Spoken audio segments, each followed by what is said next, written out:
মূলা দিয়া সিম দিয়ে আমি আজকে ভাজা মাসকলাইয়ের ডাল রান্না করলাম। আমি বাজার থেকে আস্তা মাসকলাইয়ের ডাল কিনে আনছি, ওইটাই রান্না করলাম।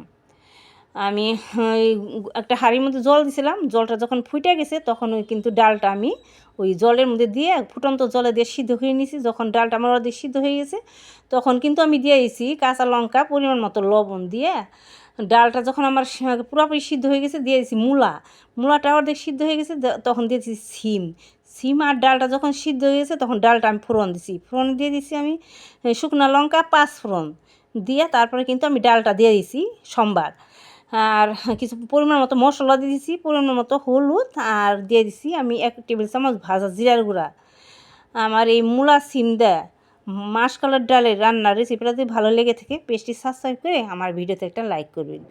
আর এখন তো শীতের দিন, এরকম মূলা সিম দিয়ে ভাজা আস্তা মাসকলাইয়ের ডাল রান্না করে খেয়ে দেখবেন।